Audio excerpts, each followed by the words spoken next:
OK, c'est jeudi. C'est Christian Page. Salut Bernard. Comment ça va? Ça va bien, toi? Ben oui, écoute, c'est le fun. On sait que ça va être plus léger avec toi. Plus léger, mais inquiétant. Ah oui? Ah ben, oui. Bon, t'as dit, toi.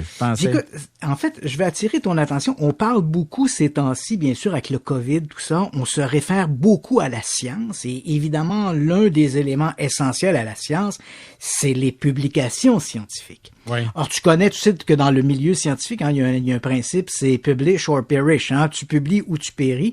Et la raison, c'est parce que bien souvent, les subventions pour la recherche sont dépendantes ou sont liées à la publication d'articles prestigieux ou tout le reste. C'est une espèce de roue qui tourne, ça. Oui. Et là, donc, je te remets un peu dans le contexte parce que tu vas voir que c'est quand même inquiétant. L'affaire commence l'an dernier. Il y a 13 chercheurs qui publient un article dans un petit journal scientifique, le Macedonian Journal of Medicine Science.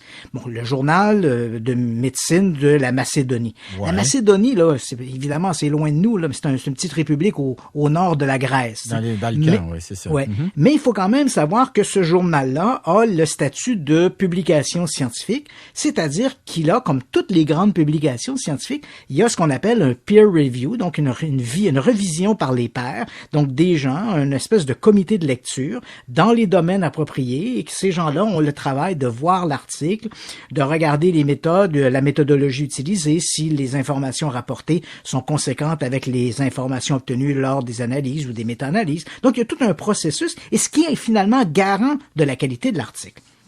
Oui. Donc, l'article dont je te parle, il nous annonce, les 13 auteurs nous parlent qu'au centre de la Terre, il y aurait un espèce de trou noir, et ce trou noir exercerait une attraction sur notre ADN sombre, parce qu'il faut savoir que dans nos gènes, dans notre ADN, il y a de l'ADN un peu résiduel, si je puis dire, des lignées d'ADN résiduelles qui appartiennent probablement, qui sont laissées là dû à l'évolution. Bref, c'est un charabia ridicule et tout à fait farfelu. L'article est passé à peu près inaperçu, ce qui est pas très surprenant parce que c'est une petite publication scientifique. Ouais. Mais néanmoins, il y a quelques semaines, il y a des journalistes des scientifiques de l'Université de la Caroline du Nord qui sont tombés sur cet article-là. Ils l'ont lu.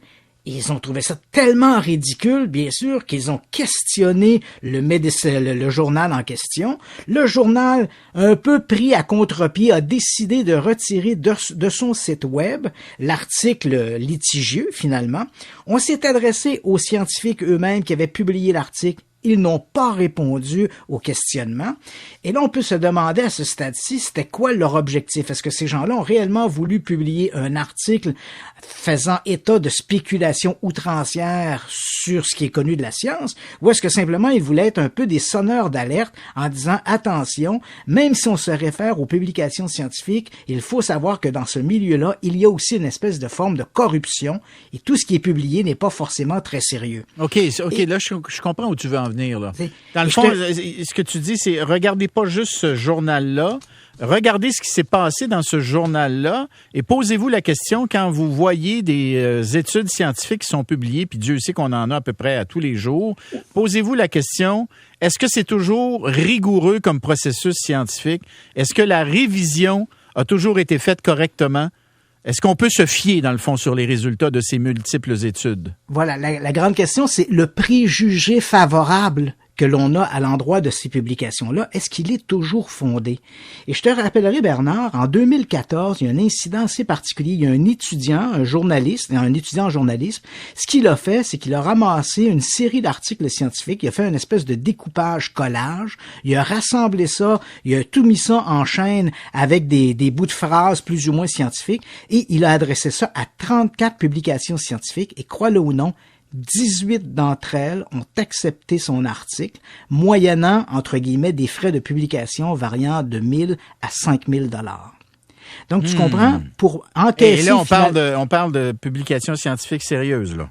Tout à fait sérieuses. Rappelle-toi, encore tout récemment, hein, je crois que c'était au mois de novembre dernier ou octobre dernier, que le journal de Lancet... J'allais dire, qui avait publié un article. Bon, on le sait, il y a la fameuse publication, il y a quelques années, du Lancet, où on annonçait que la vaccination pouvait entraîner l'autisme chez les enfants. Ouais. Une étude du Dr. Wakefield que le Lancet a retirée. Et puis, il y a quelques mois encore, le Lancet a publié un article qui était une étude sur les traitements de l'hydroxychloroquine. Oui. Et finalement, pour se rendre compte que l'étude était peut-être un peu biaisée, l'un des auteurs était lié au groupe qui avait fourni les données pour l'étude.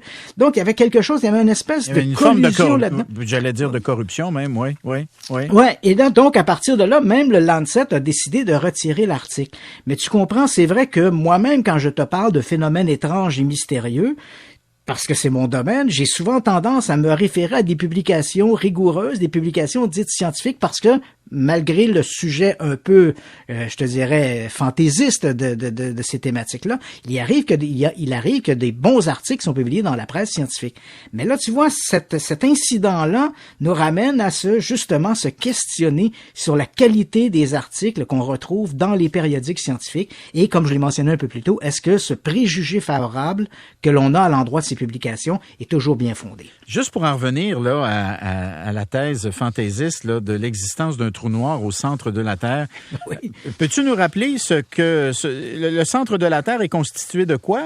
En fait, le centre de la Terre, il est constitué de métal. Et là, donc, entre cette sphère de métal très, très, très compacte et très dense qui forme le centre de la Terre, on a des couches de terre, de roches plus ou moins liquéfiées qui nous amènent jusqu'à la croûte terrestre. Donc, l'idée du trou noir, là, c'était d'une invraisemblance incroyable. Mais ça a déjà été évoqué, le trou noir. Ça a déjà absolument, ça a déjà été évoqué. Donc, il ressortait ça. Et là, il ajoute des éléments. Il y a même les nazis croyaient que la Terre était creuse.